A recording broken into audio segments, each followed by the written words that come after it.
Bonsoir à tous, bienvenue. Les épreuves écrites du CPE et de l'entrée en 6e se sont tenues aujourd'hui sur tout le territoire national. Dans les groupes scolaires de la commune de Trècheville et de Cocody, nos équipes de reportage ont été constatées l'effectivité et le bon déroulement des épreuves. Serge Pacom-Didi et Davis Oyo. Il est 7 heures au groupe scolaire régional de Trècheville. C'est avec enthousiasme que ses parents viennent accompagner leurs enfants candidats à l'examen du CEP, session 2024. Depuis 6h45, je suis ici pour le motiver un peu parce que ce jour, c'est très important. Donc ils sont un peu stressés. Donc on essaie de les manager un peu pour qu'ils puissent vraiment se maintenir. 8 heures. Le top départ est donné avec l'épreuve de l'exploitation du test. Étudier, je suis confiant qu'elle va avoir mon examen. Pas trop difficile. C'est l'épreuve d'exploitation des tests. C'est abordable. Je suis confiant. Élus locaux et responsables éducatifs sont présents pour apporter leur soutien aux candidats. Au niveau de Trècheville même, la grande circonscription de Trècheville, nous avons 2233 candidats. Et au nombre de 2233 candidats, nous avons 1150 filles, puis nous avons 1059 garçons. Tout se passe bien pour le moment, tout se passe bien et on espère que ça va continuer. Il y a un surveillant par salle.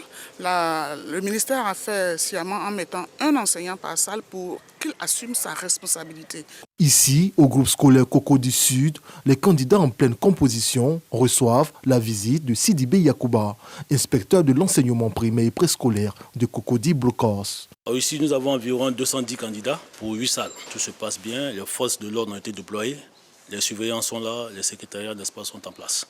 Pour cette session 2024 de l'examen du CEP en Côte d'Ivoire, 627 908 candidats sont inscrits. La proclamation officielle des résultats est prévue le lundi 3 juin 2024. Direction Bali en Indonésie, la Côte d'Ivoire fait entendre sa voix au 10e Forum mondial de l'eau. Lors d'un panel de la Banque mondiale sur la riziculture, le ministre Laurent Tchagba a présenté la politique ivoirienne en matière de gestion de l'eau, également pour l'intégration des technologies et innovations au niveau des politiques agricoles, dans une perspective de réduction de l'empreinte carbone du riz.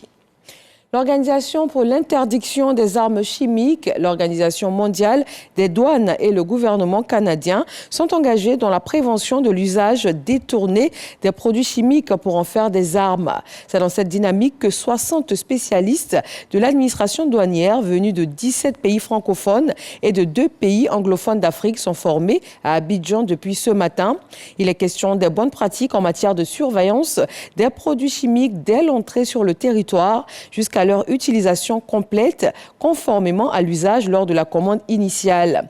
Ces spécialistes sont également instruits sur les avancées en ce qui concerne la traçabilité de ces produits identifiés chimiques. Au Togo, la nouvelle Assemblée nationale installée ce 21 mai à Lomé. Les 113 députés élus le 29 avril dernier siègent pour la toute première fois. Ils inaugurent la 5e République togolaise puisque l'Assemblée sortante a adopté pendant la campagne électorale une nouvelle constitution. La nouvelle Assemblée est très largement dominée par le parti du président Faure Singbe. L'Union pour la République UNIR va occuper 95% des sièges, soit 108 sur les 113. Les 5 restants se partagent entre 4 formations d'opposition. Le président français attendu ce mardi soir en Nouvelle-Calédonie, Emmanuel Macron, doit installer une commission de dialogue politique dans l'archipel en pleine crise. Il va se présenter devant les Calédoniens accompagné de son ministre de l'Intérieur, du ministre des Armées et de la ministre déléguée chargée des Outre-mer. Après plus d'une semaine d'émeutes meurtrières en Nouvelle-Calédonie, le président va tenter de renouer le dialogue entre indépendantistes et loyalistes. Et puis en Iran, 5 jours de deuil national après la mort du président Ebrahim Raïssi. Dimanche, l'hélicoptère qui transportait le président iranien s'est crashé dans une zone montagneuse près de l'Azerbaïdjan au retour de l'inauguration d'un barrage. 9 personnes au total ont péri dans l'accident, dont le ministre iranien des Affaires étrangères. En attendant l'élection qui doit intervenir dans les 50 prochains jours, le vice-président Mohamed Mokber assure l'intérim. Et c'est tout pour ce bref point de l'actualité. Merci de nous avoir suivis et rendez-vous avec grand plaisir à 20h.